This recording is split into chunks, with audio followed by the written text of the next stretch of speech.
Welcome everybody to what I think is going to be one of the most topical and important discussions taking place here at the Davos World Economic Forum, the post-multicultural era. We increasingly hear that multiculturalism and assimilation policies have failed, and that kind of begs the question, where do we go from here, especially at a time of increasing tension and also rapidly changing demographics? Minorities are facing increasing hostility on many fronts, not least among some sectors of kind of like the populist groups around the world. But there's also heightened tension due to concerns over the refugee crisis and also fear over terrorism. So these are all issues we're going to broach. But what we'd like to do is look at what a new social contract would look like. A social contract which would establish trust, but also social cohesion. And I hope we're going to try, within the realms of possible, to leave political correctness aside and really look at some of the practicalities linked to this issue. I'm going to introduce you to our panelists. We've got fantastic panelists with us. I'm going to begin with Alexander De Croo, who is the Deputy Prime Minister of Belgium. And Alexander De Croo advocates the use of migrant data to better understand migrant flows and therefore help in the process of integration. So I think that's going to be a very interesting aspect in this discussion. Welcome, Alexander. Thank you. We also have Lonnie Bunch. Now, Lonnie Bunch is the director of the National Museum of African American History and Culture at the Smithsonian. So as such, just brings an enormous wealth of knowledge about the African American experience, past right up to the present day. Brendan Cox. Brendan Cox is an international activist and campaigner. He co-founded the Migration and Refugee Hub to help better understand the causes of hate crime and how to combat those. A little word, you may all be aware that Brendan Cox's wife was murdered some months ago in an appalling act of hate by an extremist as she was campaigning in the Brexit campaigning up ahead of the referendum. So we're really delighted to have Brendan with us to share his thoughts. So as I was saying, we want this to be a forward-thinking discussion. We have Elif Shafak with us, who is going to be absolutely fantastic. Elif Shafak is an award-winning novelist. Throughout her works, there's this question of integration, but also identity, and how our identities are formed and how they're manipulated. Also, Elif is an active campaigner for minority and women's rights. So we've got an absolutely fantastic panel. So we're going to begin now by looking at the question of multiculturalism today. And I'd like each of you, with your own experiences, tell us a little bit about how you see that. Alexander De Croo, how do you see multiculturalism in Belgium today? Well, I think by definition, Belgium is a very multicultural country, because we always would say it's Europe in small. Different languages, complex political system, and so on. And obviously a significant migration in the past and still today. And if you look at it candidly, I do not think that migration was really the problem. The problem has been integration, and we haven't been very successful on integration. And looking back, you could even wonder if it was really a policy that has been used. Yes, there is integration courses, and there's some kind of small exam you have to do, but that's not how people integrate. It's not because you know the language or the basics of the language that then after that integration will just happen. Integration works in a different way. This is about having a job and being part of a community and having some common values of the community where you end up. And then you will learn the language, and then all the other things will come. And that, I think, in Europe today is the main discussion, is what are our values? You would say Europe is a liberal society, liberal way of life based on the values of enlightenment. How much are you willing to put that on a discussion table some of those values. And how do you actually make integration work? How do you make social cohesion work? And that's, I think, in the current debate about how to deal with migration flows and so on, I don't see that debate. That debate about integration and social cohesion, I haven't seen it. And that, I think, is the key one. Elif Shafak, if we're going to build upon what Alexander De Croo has said, if that debate hasn't happened, and if we're also going to be talking about the post-multicultural era, are we talking about building upon something that's already been created? Or when you look at multiculturalism now, are you saying we have to think afresh? Do we need to rethink this idea right from scratch? I think what worries me is how flimsy our memories tend to be, the collective memory. We have discarded the concept of multiculturalism very easily, very quickly, without paying attention to the fact that it took decades to get there, and many people had to struggle to achieve that kind of diversity. I come from a country that has lost its cosmopolitan heritage. I come from Turkey, a country that has almost never appreciated its diversity. And I think by losing that cosmopolitan heritage, we have lost a lot. And I'm worried that now in Europe we see similar patterns repeating itself. Today, what we are witnessing is not only questioning diversity or cosmopolitanism, or people like me who see themselves as world citizens, global souls, but also I think we are questioning the very concept of democracy. And this is something we need to highlight, because democracy is far more fragile than we think it is. And we need to work on it. It's not something we can take for granted. We tend to believe that history always moves forward, but not necessarily. Sometimes it goes backwards. Sometimes it draws circles, zigzags, pendulums, and we might make the mistakes that our ancestors, grandparents have made. So we can't take things for granted. And I am particularly concerned for Europe. I don't know if you've seen it recently. There was a Pew Research conducted across 10 different European countries. And the findings were quite interesting.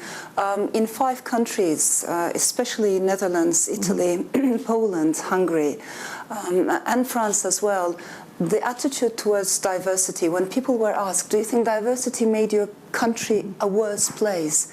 A significant number of people said, yes, diversity harmed my country. And a third of Europeans have a negative attitude towards the concept of diversity. So we have to take this very seriously in this continent, in this old continent. The history of populism, nationalism, xenophobia, unfortunately goes back in history. And we need to work hard to make sure the same mistakes are not repeated again.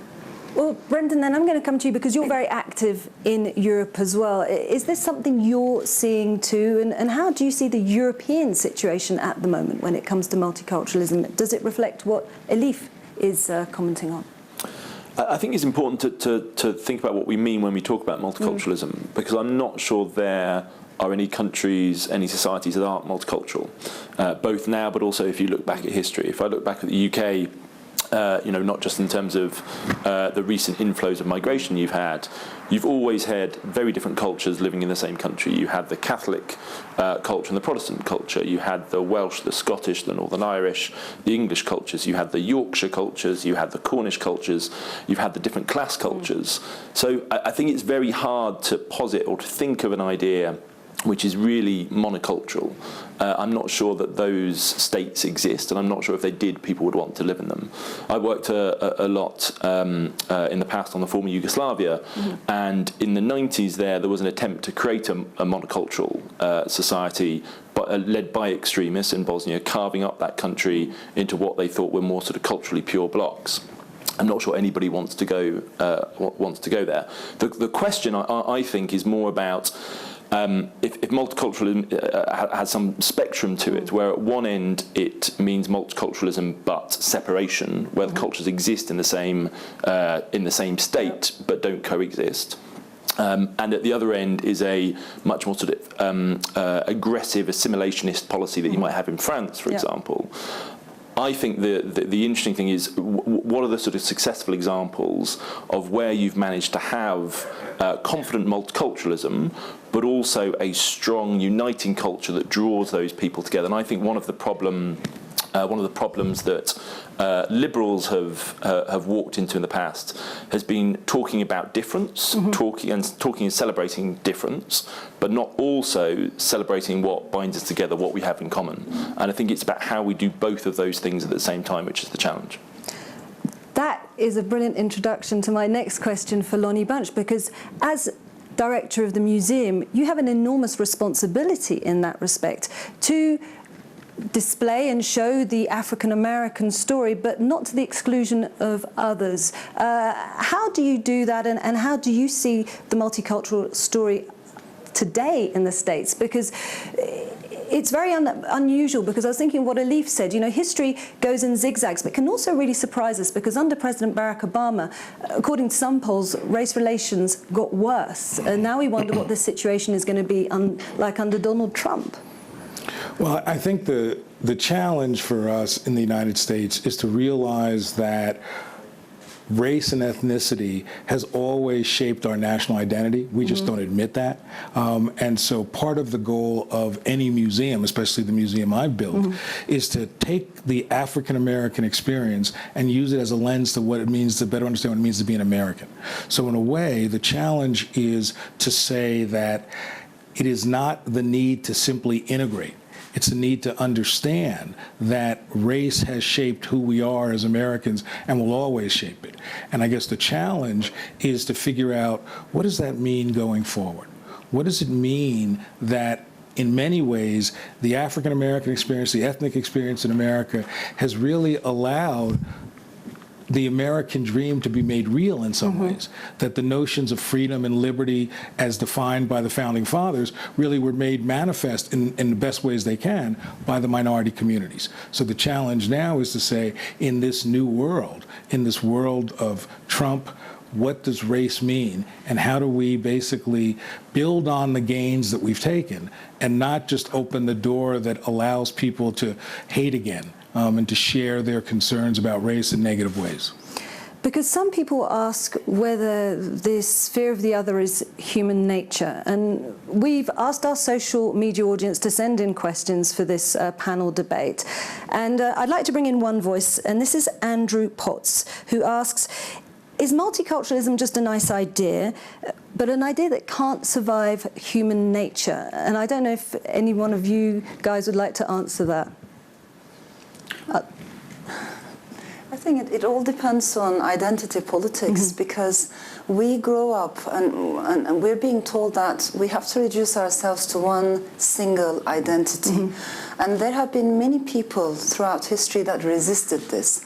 Like in America, for instance, Audre Lorde in 1970s, 60s, African-American women's movement. It was amazing. They would say, yes, I'm black, I'm a woman, I'm a lesbian, I'm a poet, I'm this, that, and many things that you might not see when you look at me. I'm all of these things. James Baldwin, he did that.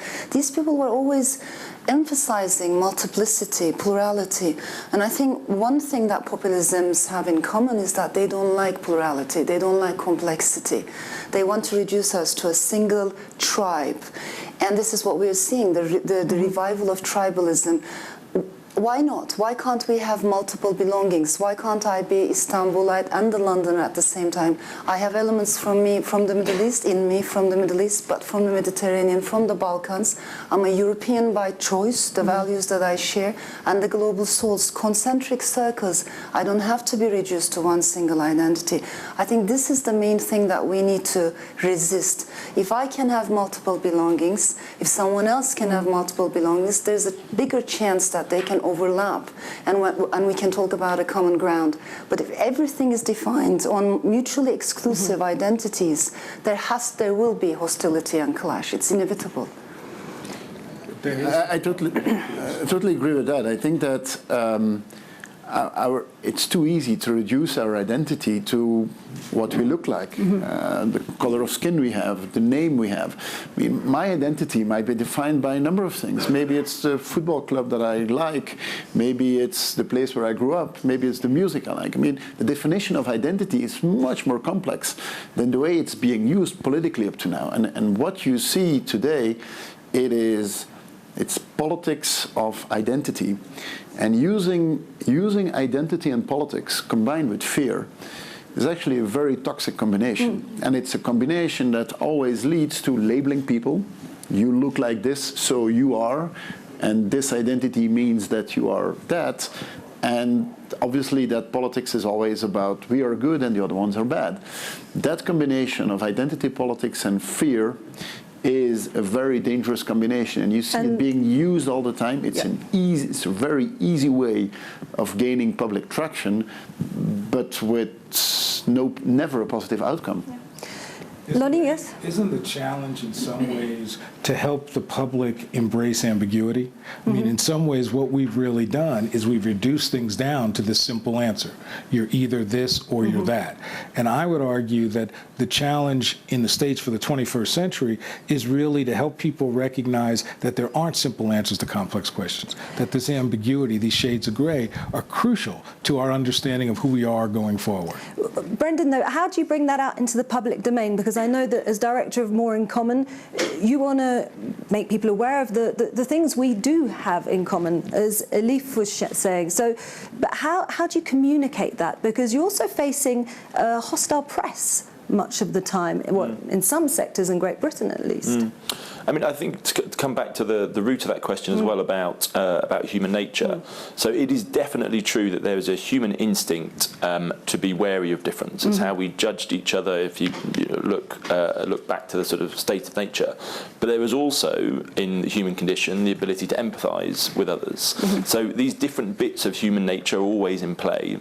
And I think what's happened in the last period is that people's feelings of insecurity, whether that's physical insecurity because of perceptions of Islamist terrorism, whether it's economic insecurity following the financial crash, whether it's cultural insecurity with migration, that has activated the concern and the fear of difference.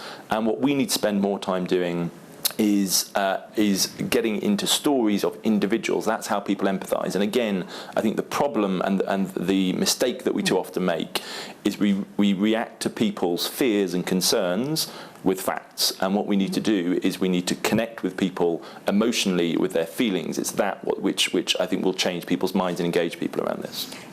Yeah. It's something that I fully agree. In general, I believe liberals, progressives, Democrats, whatever you call it, it's a very mixed group of people.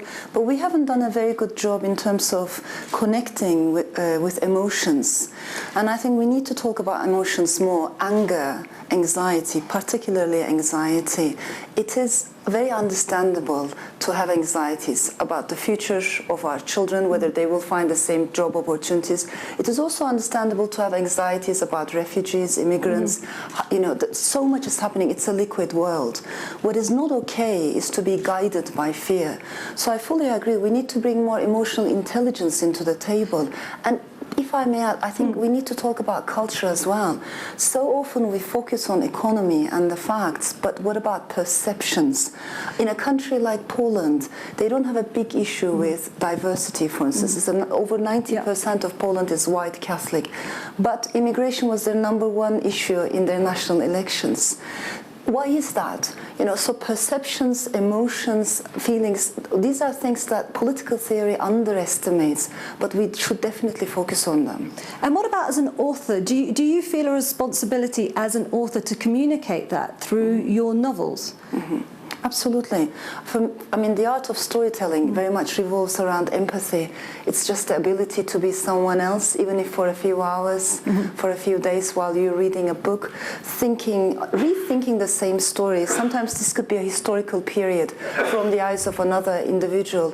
That's why you can bring the voices of minorities, sexual minorities, cultural minorities, to the center. Those who have been marginalized, you can bring them to the center in a work of fiction.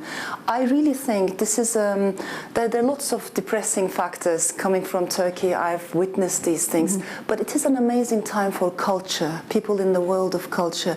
And I do believe that we need to speak up louder. We need that empathy that art very much depends on. Well, Lonnie, in that case, then what about in terms of a museum? What can a museum do to help heal these social fractures? In some ways, I would argue that museums and culture have been undervalued in terms of helping us to deal with the political challenges and the economic challenges. Museums are considered one of the few places where different kinds of people have trust and faith in museums. So I would argue that part of the goal of a place like at the Smithsonian is to recognize that often we're talking to people who believe the way we believe. But in a museum, we can bring together people of different points of view, help them wrestle with these questions, whether it's through the exhibitions, through the programs, through the education, through the online work, and that ultimately I would argue that museums play a role in providing a glue, in helping people to come together, and that in essence we haven't taken fullest advantage. And I've argued that museums need to recognize that on the one hand they're of value when they do the traditional things, collect things, help people remember. But the most important thing is to say, how do museums help people today? How do you give them tools to understand their lives, to live their lives? And that's why for me, if museums can help people understand the kind of complexity, nuance, and ambiguity, I think that's a major contribution. But then on the practical front, Alexander, you're faced with a particularly complex situation on how to engage with identity politics promulgated by populists. Now, in the past, it was advocated a kind of a policy of non-engagement. Would you conclude that hasn't worked, given the current situation? And what should politicians do to move on with this issue? I think obviously politicians need to listen to the public and need to understand the public. If people vote based on anxiety, you could think that that's a mistake, but the anxiety is there. So the biggest mistake you could make is to just ignore it or say, no, that anxiety is not legitimate. There's no reason for that. No, and that has happened too much throughout Europe over the last decade. So if there is an anxiety, we need to understand it, and you need to give an answer to that anxiety. Very often when you have racist reactions, the racist reactions have an underlying element, and the underlying element is a fear, but the fear is not always towards the person to whom it is being projected. The fear might be about the fear of losing a job or the fear of lack of social cohesion in a community. So there's always an underlying thing.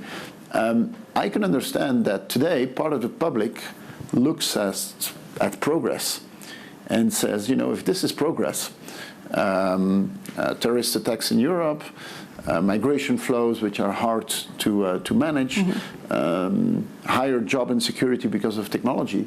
I can understand that a part of the public says, if this is progress, you can keep your progress. That's not what I want. We need to give an answer to that. And the answer is not to say, let's stop globalization. I mean, globalization is there, it's a fact. So the question is, how do you make people stronger in such an environment? I believe that people who are stronger have a more open mind. How do you make people stronger, though? Well, now, just one element. We are in this fourth industrial revolution. Every industrial revolution has actually created more jobs than it has destroyed. Sometimes people say, well, this time it's different. I don't believe so.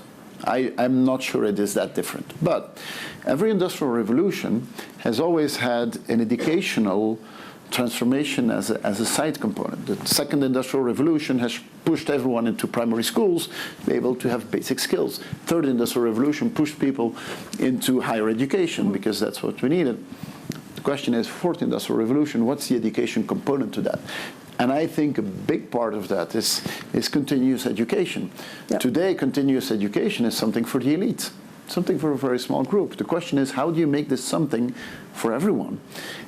And that, I think, can reduce anxiety and probably opens up the discussion to a lot of other topics.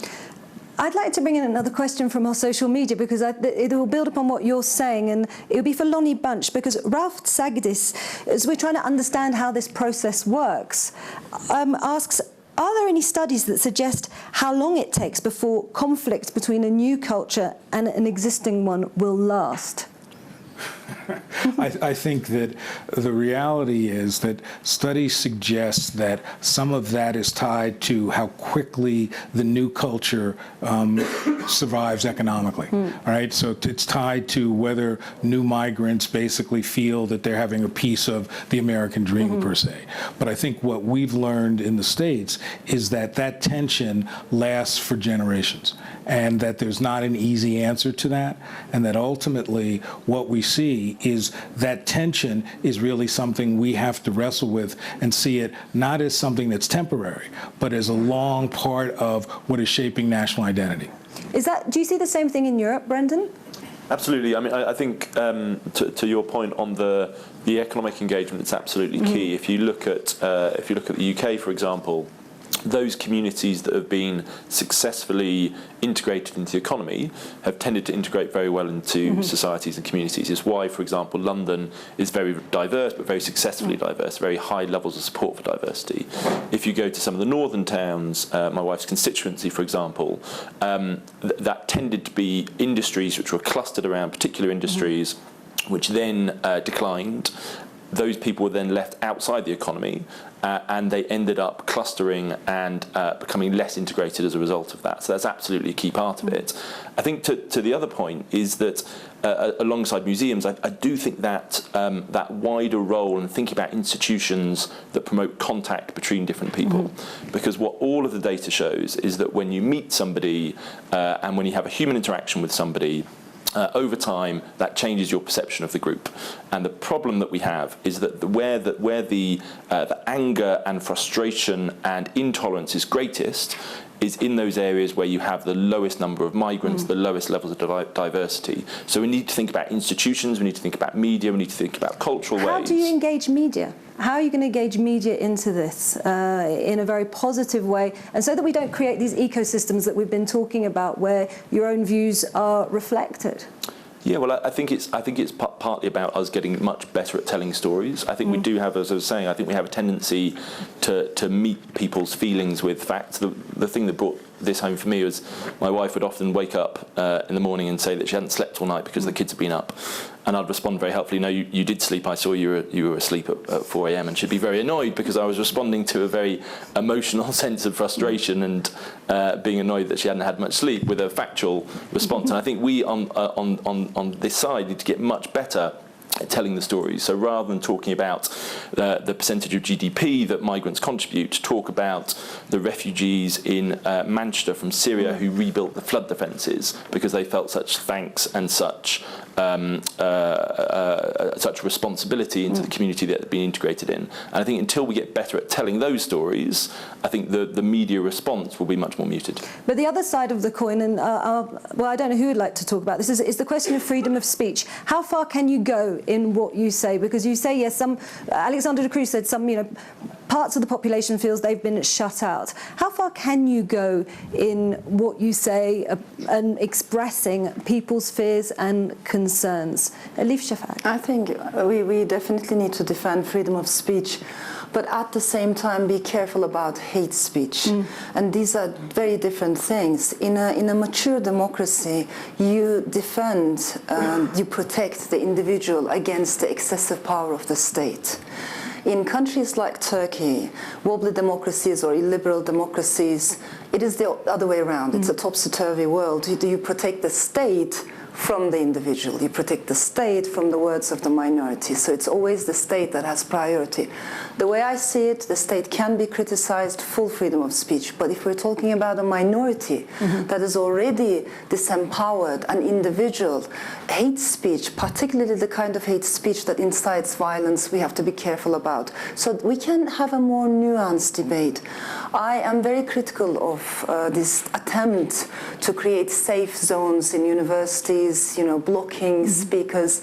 I don't like that at all. We need to hear different voices. What makes a democracy work is precisely that multiplicity of voices. Every nation state has its own official history, official way of looking, meta-narrative. But what makes the distinction between a democracy and non-democracy is that in the former you have multiplicity of interpretations that are not censored, suppressed. So coming from a country like Turkey, where I see more than 140 journalists being jailed, Turkey now became the world's #1 jailer for journalists. It's difficult for intellectuals, writers. Words are heavy. We know the power of words. So I'm completely pro freedom of speech, but I also think we need to pay more attention to hate speech and its implications. If I may add just one thing about immigrant populations, it's very interesting to look at Turkish immigrants in Germany, in the UK, in the Netherlands, because they're so completely different.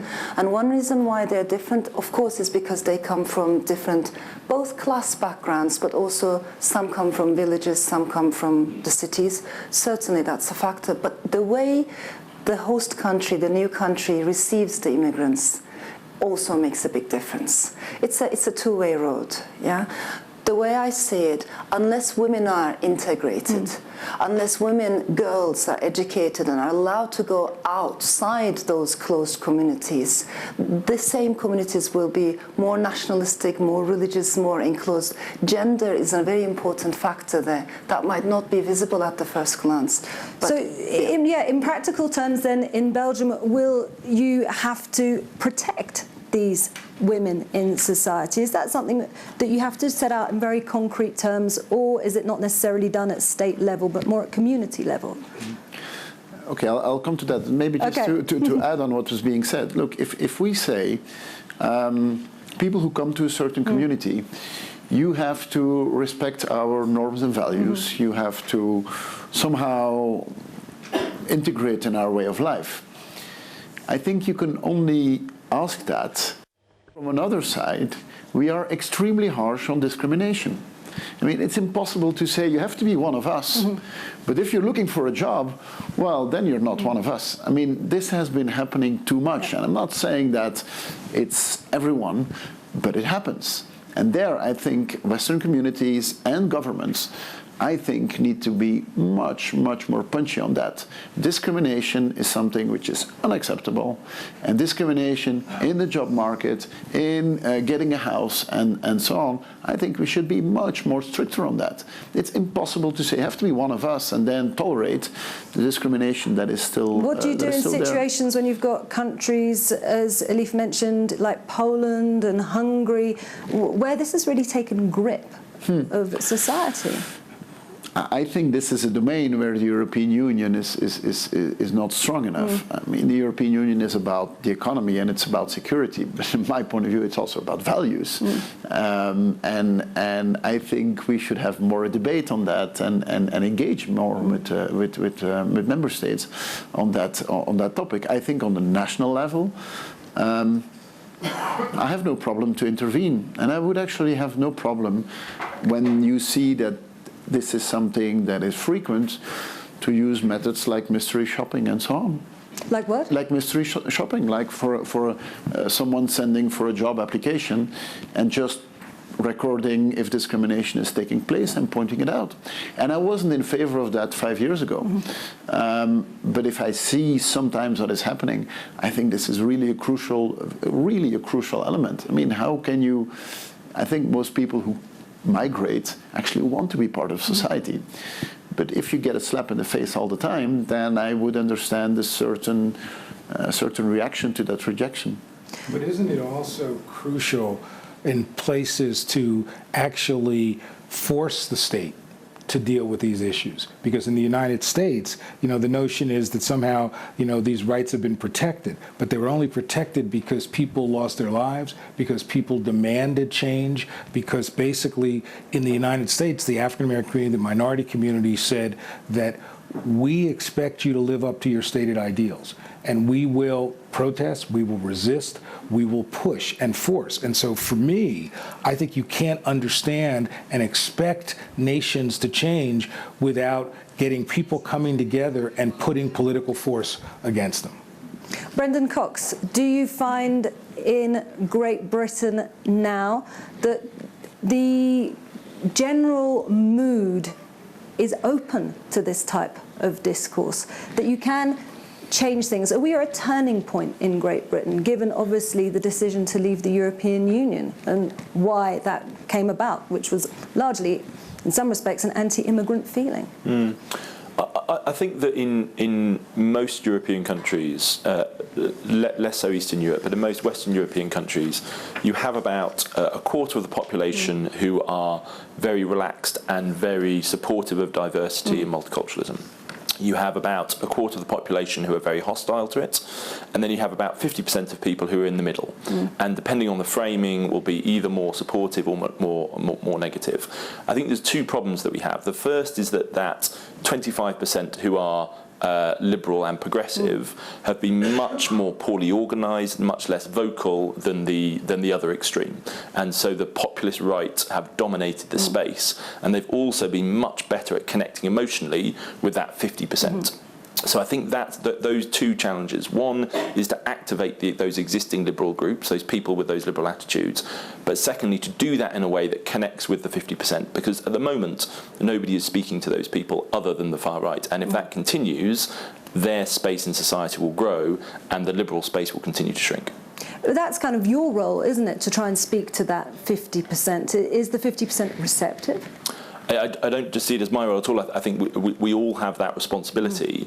And I think that in the work that we've done, there is a huge receptivity to a framing around rights and responsibilities, around this sort of duality that we've been talking about. So people accept difference if there is also a sense of sameness. So we have to be talking much more about what binds us together, what makes us British, what makes us French, what makes us German. And part of that goes back to the founding of those countries, and in almost all of those countries there is a sense about difference, about diversity, about engagement, whether it's in the US and it's a nation of immigrants right from the beginning, whether it's France and the ideas of the revolution, whether it's in the UK and its history of being outward looking. So there's those national founding ideals that we can tap back into, and I think we also need to get much better at talking about and owning patriotism. I think we felt uncomfortable about it.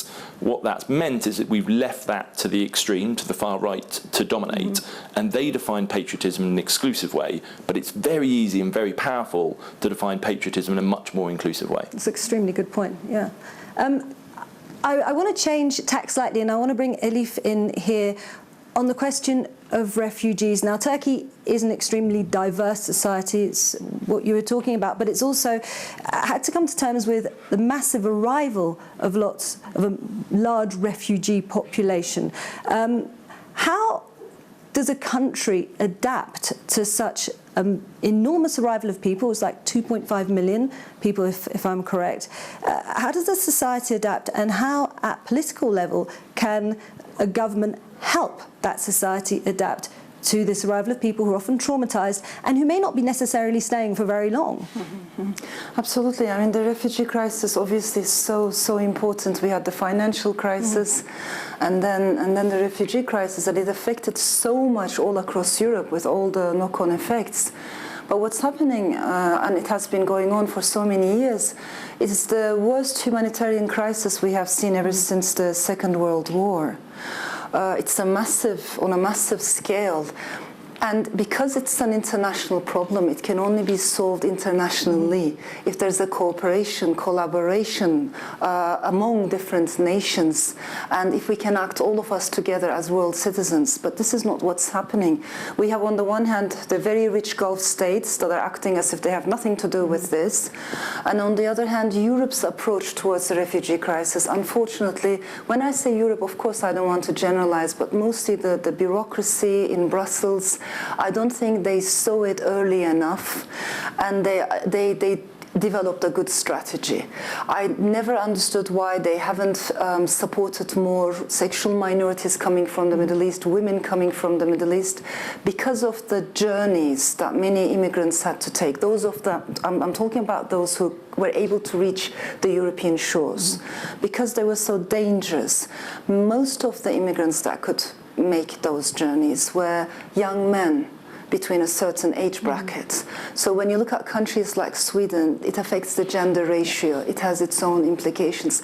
The whole thing became a big mess, which of course worked directly into the hands of populists and nationalists and racists.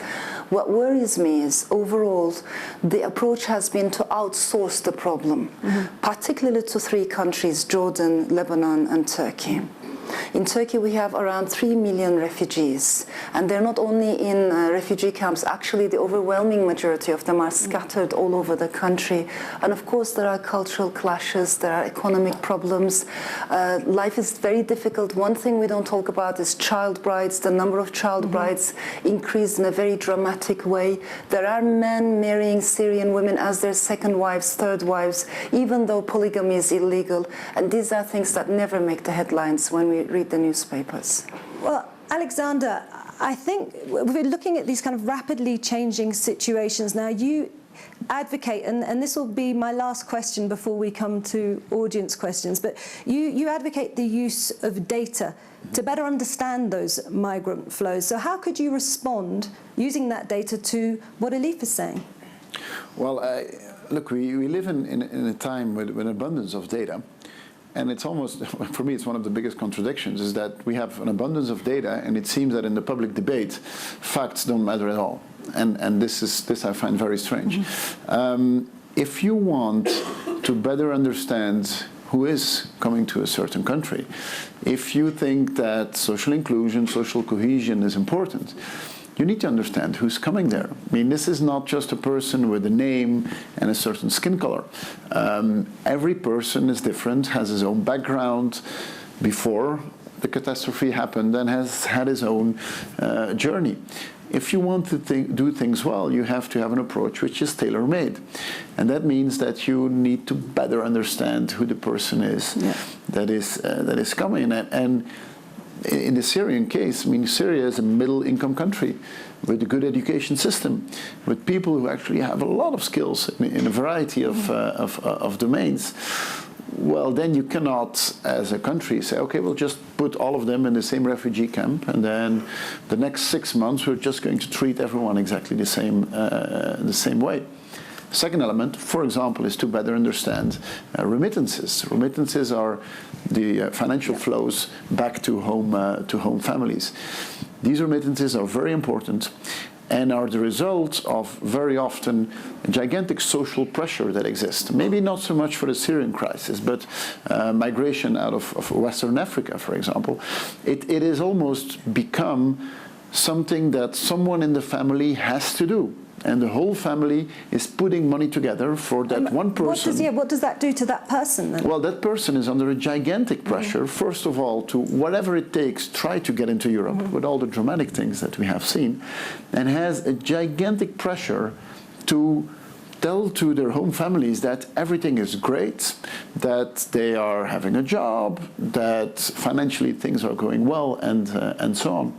That puts people very often in a very vulnerable situation, and you have to better understand that situation to be able to give an answer to that. Okay, well, we're going to take questions from the audience. First of all, I'd like to say thank you to our Euronews viewers for having joined us on TV. Feel free to switch to online to euronews.com because the discussion will continue there. So thank you very much for having been with us. So, does anybody here in the audience have any questions for our panelists? And if you do, please could you say who you are, where you're from, and who your question is for, and if possible, keep your question as concise as possible.